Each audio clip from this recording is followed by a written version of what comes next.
Ida Marlin heard the small, careful knock at her cottage door at 7 in the morning on a Thursday in May, and opened it to find a small, solemn boy of 5 in his best small coat, and his best small boots, and his best small cap, holding a small folded piece of paper in his hand, and standing on her porch step, with the plain, honest gravity of a diplomat.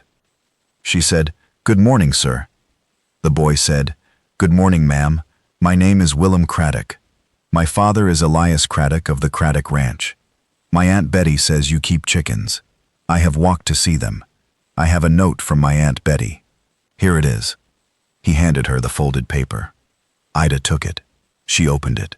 It said, in a woman's careful hand, "Mrs. Marlin, my nephew Willem, aged 5, has decided in the last week that his life will be incomplete without a proper study of chickens.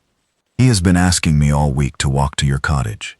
His father Elias, of whom he is the only child, is in town at the Mercantile this morning until 11. Willem asked me to write him this note. He is walking to you now with my permission. He knows the road. He is a solemn small person and will not overstay. Please send him home with a note if you would rather he not have come, and I will scold him lightly. Betty Craddock." Ida Marlin looked at Willem. Willem said, "Ma'am, may I see the chickens?" Ida said, "Sir, you may. Would you first come into the kitchen and have a cup of milk with me? It is a long walk." Willem said, "Yes, ma'am. It was 2 miles." She fed him a cup of milk and a piece of buttered brown bread. He ate the bread the way a small person eats bread when he has walked 2 miles and is trying to be dignified about it. He drank the milk in careful sips. She took him out to the chicken yard. He inspected the chickens for 11 minutes with the plain, solemn attention of a small chicken farmer of 30 years' experience. He asked her about the plumage of the Rhode Island Red. He asked her whether her rooster fought. She said the rooster was of a mild kind and did not fight, which was, she said, a matter of luck and not something to expect of every rooster in the country. Willem accepted this with a small grave nod. She gathered 6 eggs into a small basket. She lined the basket with a folded piece of muslin. She said, "Sir, these are for your father, from you. Please give them to him at 11 at the Mercantile. Do you know your way back?" Willem said, "Ma'am, I know my way back." Ida said, "Then go straight back. If your father is worried, tell him you were with me from 7 until 8. Do you have the time?" Willem said, "Ma'am, I have my father's old pocket watch. It is on a plain string around my neck. My aunt sewed it. It says 10 minutes to 8. Ida said, "Then go. Willem Craddock, I have been very pleased to have you." Willem said, "Thank you, ma'am." He walked home with the basket of 6 eggs held very carefully in his small hands. Ida Marlin drove into town at 9 because she needed a spool of blue thread. She was 31. She had been widowed of Vaughn Marlin, a Bright Creek carpenter, 3 years back. She had a small cottage at the mouth of Clear Creek, and a small chicken yard, and a small pension from the county for keeping the county's small back cemetery clean. She had, in 3 years alone, developed a plain, quiet life, and had not, previously, had a 5-year-old boy knock on her door at 7 in the morning. She parked her wagon at Weller's. She saw Elias Craddock at the counter, buying a small sack of nails. He was 36. He was tall. He was sun-brown. He had the plain, solid, honest look of a widowed rancher who had run his own household 5 years without complaint. He was the father of a 5-year-old boy who had walked 2 miles at dawn to see chickens. She walked over. She said, "Mr. Craddock." He turned. He said, "Mrs. Marlin." She said, "Sir, I wanted you to know before you heard it from Willem that your son walked to my cottage at 7 this morning to see the chickens. He had a note from his Aunt Betty. He inspected the chickens carefully. He drank a cup of milk. He walked home with a basket of 6 eggs I sent as a gift from him to you. He should reach you here at 11. I mention it now so that you do not, at 11, be alarmed." Elias Craddock set the sack of nails on the counter. He said, "Mrs. Marlin." She said, "Yes." He said, "Betty let him walk 2 miles to your cottage on his own."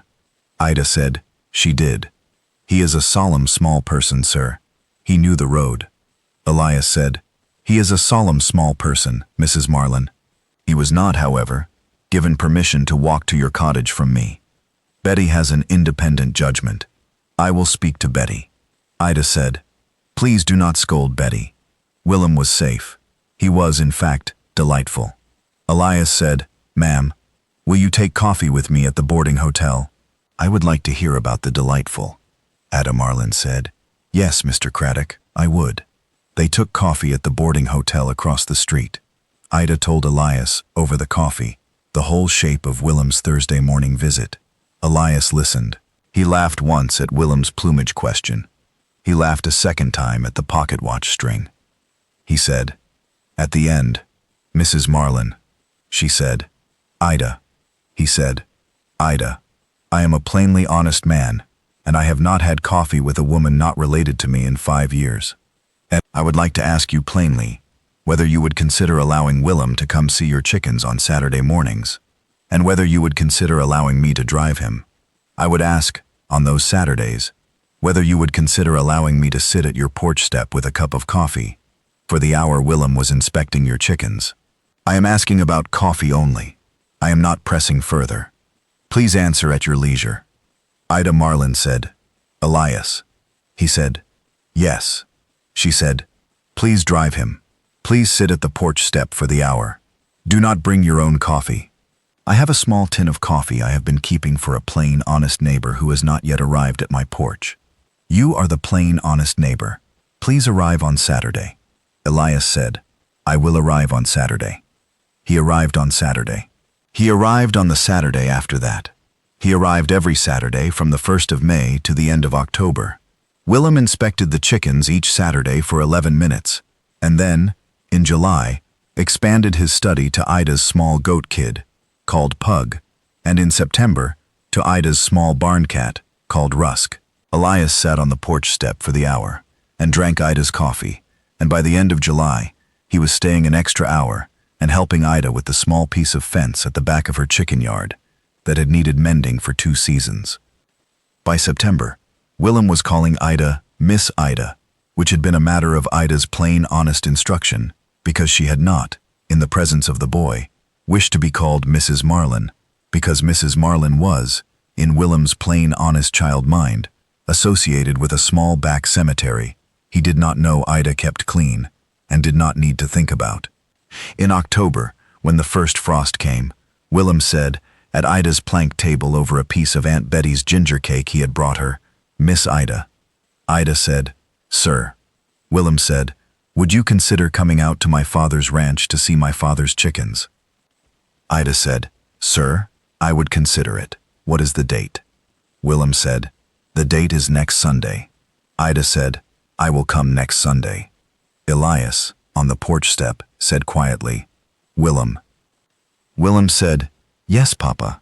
Elias said, That is a large invitation for a small person to have arranged in his own head. Willem said, Papa, I have been planning it since July. Elias laughed. Ida laughed. Willem, with a piece of ginger cake in his hand, did not know why they were laughing, but joined in politely. Ida drove out to the Craddock Ranch the following Sunday. She met Aunt Betty. She met the chickens. She met the 2 ranch hands, Wit and Old Soul.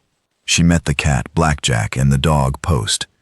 She was, by supper, established as a regular Sunday visitor to the ranch, which was an arrangement that Aunt Betty, 62, sensible and long unmarried, had been quietly and privately hoping for since Elias's wife had died in May of '82. Elias asked Ida to marry him in the front room of the Craddock Ranch on the 3rd Sunday of November, in the presence of his son, at his son's plain, honest suggestion. Willem had said, at supper, Papa, when are you going to ask Miss Ida to be my second mama? Ida had put her hand to her mouth. Elias had said, now, apparently. He had asked plainly. Ida had said yes plainly. Willem had, at his seat, drunk a cup of milk and said, about time. Aunt Betty had said, about time. The circuit preacher married Elias Craddock and Ida Marlin in the front room of the Craddock Ranch on the 2nd Sunday of January. Willem, 5½, carried the ring on a folded piece of blue muslin. Aunt Betty stood witness for Elias. Ida's cousin Prue from Springerville, stood witness for Ida. The two ranch hands stood in the doorway with their hats off. Afterward, on the porch step in the low January light, Ida sat with Elias and Willem in the yellow last sun. Willem said, "Miss Ida, are you my mama now?" Ida said, "Sir, if you would like it." Willem said, "I would like it. Should I call you mama?" Ida said, "If you would like to. If you would rather call me Ida or Miss Ida, that is a fine name too." Willem said, "I would like to call you mama." Ida Marlin Craddock said, "Then call me mama." Willem said, "Mama." Ida said, "Sir, yes." Elias put his arm around his wife. 2 years on a warm September evening at the Craddock Ranch, Ida Craddock sat on the porch step with Elias beside her, and a small daughter, called Betty, 8 months old, asleep against her chest. Willem, 7.5 now, was in the chicken yard with the 7 chickens Ida had transferred from her Clear Creek cottage. Ida had kept the cottage as a summer property and rented it in the winters to the Cutbank School as a schoolmistress's cottage.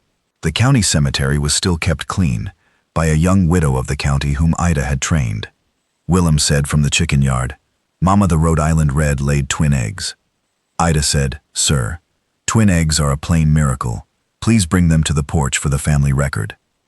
Willem brought them to the porch. He set them carefully on the porch bench. He said, "Mama, Papa, baby Betty, this is the family record for September." Elias said, "Son, well done." Willem said, "Thank you, Papa." He went back to the chicken yard. And Ida Marlin Craddock, who had opened her cottage door at 7 o'clock on a Thursday morning in May, to a small solemn boy in his best small coat and his best small boots, because his aunt had told him she kept chickens, put her cheek against her husband's shoulder and understood that the good slow country had, in its good slow way, given her a 5-year-old boy who had walked 2 miles at dawn to see 6 chickens, and had, in that plain honest arrival, given a widowed rancher and a widowed cottage keeper and a small solemn person the whole rest of a household under the Craddock roof no adult in the county could have thought to arrange. And so it had.